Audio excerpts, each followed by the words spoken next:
If you had childhood trauma and you've sought help for the problems it's caused you in your life, you may have been told that you needed to get in touch with your anger to heal from childhood trauma. And oh, that can feel really good when you've been suppressing your feelings or you've never let yourself acknowledge just how pissed you are about how you've been treated. Well, it can feel good for a while anyway. But if you were already angry, if you were already just barely holding in the rage or the irritability or the contempt you inherited from growing up abused and neglected, that's a really dangerous assumption that what you need is to go even deeper into those harsh emotions. The fact is, people with complex trauma can tend to get emotionally dysregulated. Feelings can go from a normal level to a surge level very suddenly for seemingly no reason. And in the moment, it feels like the right level of anger. But later, you can see what everyone around you could see in the moment, that it's an overreaction. And it's this kind of anger that can really cause problems in your life, especially when it becomes a habit or when anger becomes a kind of drug that you use unconsciously to get up and out of depression. And I'll explain that in a minute. So how do you draw a line between healthy anger, it's an emotion we need, right? And unhealthy, dysregulated anger? How do you know the difference? Before I had any healing from my childhood trauma, one of my biggest problems was my relationship to anger. And one of the most hurtful things that anyone ever said to me is, "Wow, you're a very angry woman." A very angry woman. It hurts even now to say it. My meditation teacher says I used to be what he called a serrated knife. But I was rough. I was sharp. I was carrying a lot of anger, and that's not irrational. It's what I knew. Because first of all, the adults in my life when I was a kid went way out of control with their anger. I grew up watching my dad rage at my mom, and my mom berate my dad, and the two of them would smash things and get violent. And even after they were divorced when I was 7, anger and rage became the default way that they communicated about anything. We had a lot of alcoholism in the family, and drunk people make everybody angry. And the angry people make the drunk person angry, and the addicts fought with the drinkers, and the drinkers said the addicts were lowbrow versions of alcoholics, and people threw chairs and called each other names, and more than once drew blood in front of me. I grew up terrified of anger and angry people. And I know a lot of you know exactly what I'm talking about. I remember when I was 5 or so, I was angry in my own right about something, really angry. And instead of a temper tantrum, I went around the house and folded a folding chair and carefully took a vase off the mantel and put it down gently on the hearth. And that was my way of really making a statement very gently. I couldn't bear roughness. I couldn't bear yelling and doors slamming and the sound of breaking glass. That silence when you know something really terrible is coming. I hated all the violence. I hated the sounds and the smells of drunken people. There was no way around it. It just put me on a high alert and this weird kind of tension inside. So in my teens and 20s, I figured I'd solved things by just avoiding angry people. And I thought of myself as this very peaceful, loving person. And it's not that I wasn't, but you know what happens. I had a lot of anger and I didn't even know it sometimes. I still do sometimes. And I know what to do about it now, but I don't mean to imply that I'm this Zen perfect person with no feelings. It's my anger that used to really cause damage in my life. And I remember before I ever learned to re-regulate my nervous system, my emotions were confused. And when I acted angry, I was actually hurt. And when I was depressed, it's because I was angry. And I did passive-aggressive things like gossiping and making sarcastic comments. And I had BS'd everyone about what I was feeling for so long. I had no idea what I was feeling. And then I started therapy and had a place to talk about what happened. And it started out, I didn't really have strong emotions about my childhood, but whoo boy, the therapist had emotions and reflected back to me how terrible my childhood was, almost to a fault, to a degree I couldn't really handle. But she was educated to believe that it was crucial for me to get fully in touch with what she presumed was my anger, and then I would heal. So she'd want me to talk about it, and soon, oh yeah, I had some serious anger going. And the more I talked to her, the angrier I got. And I read some books and I talked to other angry people. And soon everywhere I went, with everyone I hung out with, I was coming off angry and not in a good way. So I was a real drag to hang out with, to be honest. And it was me now who was raging and smashing things.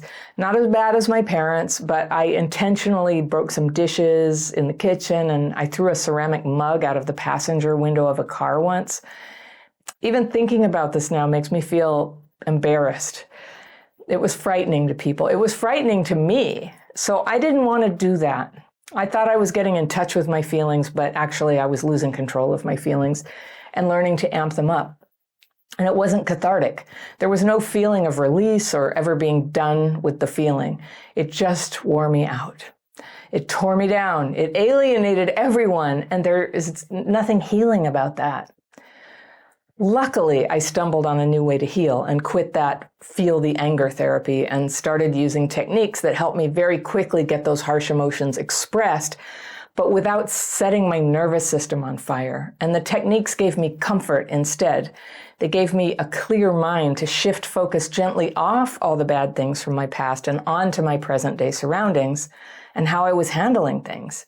And from there, it was a lot easier to start solving problems and building a happy life. Now, maybe you're also in the process of finding techniques that work for you or understanding what part of your behavior is trauma-driven and what's just part of your personality. It can help to know what the common symptoms of trauma are that show up in lots and lots of traumatized people. They're listed in a quiz that I can share with you, and it's linked down in the description section below so you can check which symptoms you recognize in yourself. But if you want to learn the techniques that I teach, I'll give you a link where you can learn them fully for free at the end of this video. For 30 years, I've done these techniques, and I've shown them now to, hundreds of thousands of people. So these days, having stuck with my daily practice techniques for all this time and continuing to work on myself, I've made so much progress. And I wish I could say that kind of trauma-tinged anger and tension never comes back, but it does sometimes. And the progress is that I notice it right away and I can change course on it quickly. Some anger is normal and natural. It is a useful emotion. It's an honest response to unfairness and hurt. And it tells you when action is required to protect yourself. With healthy anger, it flashes through you like burning paper. Sometimes it lasts longer, but at a certain point, when it's not helping you take action or solve problems, anger that lingers can turn into unhealthy anger. And that is something that many of us were encouraged to have, or in fact became addicted to having, anger as a solution for our pain. And I want to tell you why it feels like that's true, but it doesn't work. You can think of your feelings on a vertical scale, and way down here is death, or it's being in a coma or a catatonic state or something. And then right up here, that's depressed. And obviously there are degrees of depression, and it's a terrible place to get stuck. And if something you do or some therapy you try helps you go from depression to anger, well, that feels pretty good. That's pretty common in the psychology world. So that could be helpful to you just to get from here to here. Now, it's pretty easy to help someone get angry, and it feels good at first, doesn't it? Because it gets you out of bed and up off the floor, and when you're hovering at the bottom of the emotional scale, anger and rage are a step in the right direction. You've got energy now. You think, wow, this is a breakthrough. I'm feeling my anger.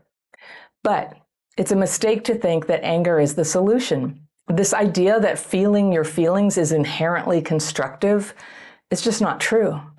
There's a time when we need to get in touch with our feelings and a time to be angry and a time to move through that. If anger isn't transformed pretty quickly into some clarity of mind and sane action, it'll just take you right back down the vertical scale, just to isolated, depressed, and scary for other people to be around. So what do you do with the anger?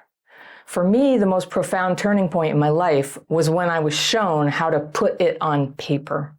I put my fears and resentments about life, the tragedies, the injustices, the heartbreaks, the petty little things that bother my mind. It all goes on paper, and I ask God to remove them. Now, you may not believe in God or any kind of higher power, and if that's the case, you can write it using my daily practice format, the same as anyone.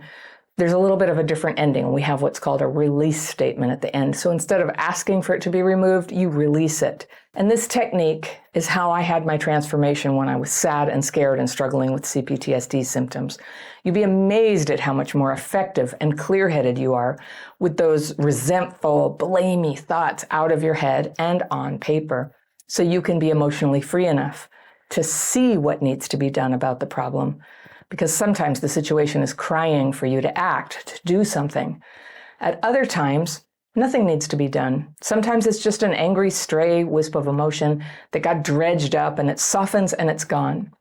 Now, this is a very specific technique, very specific. So I encourage you to learn the technique. I have a free course. It's always linked in the description section. I'll give you a link right at the end of the video so it's easy for you to get in there. If you just list all this fear and resentment, it could make it worse. So be sure you learn the technique exactly of how to actually release it. Everything depends on you knowing the difference, asking yourself, is this anger something I need to attend to act on, or to express myself, or am I basically having a trauma reaction? And when you have some freedom from the fearful and resentful thoughts, even if it's just for a little while, you're in a much better position to see the difference. You know, no one can really tell you the difference. You have to see it. You have to feel it for yourself to discern whether it's time to forget or time to take action. And taking action is everything when it comes to healing your life. Now, if you're like I was when I first started using this freeing technique, I worried that if I lost my anger, I'd have no defense against abuse or pressure from people. And it's been my experience that the opposite is true. When my mind was tangled up with anger and resentment and someone was acting negatively towards me, I used to get paralyzed or confused. I'd start sort of flailing around in my mind and trying to fix the situation without understanding what was going on. And when I started releasing all that fear and resentment, again, it's a technique, it's not just journaling. But when I used that exact technique and was actually getting free of all the racing negative thoughts and beliefs, I could see. I knew when I was being attacked, and I knew when the disturbance was in here. I got clarity. And with a clear mind, I'm able to take responsibility when that's in order. I can respond appropriately to problems, either protect myself, and get away from danger if I need to, or stay and work things out if that's the right thing. I have a choice. If you do this consistently, you have fewer problems, and when things do go wrong, you can work them out more gracefully.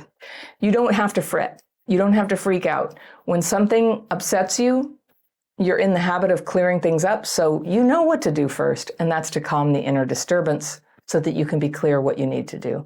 And most of the time, all you need to do is come back to the present and carry on with good constructive activities.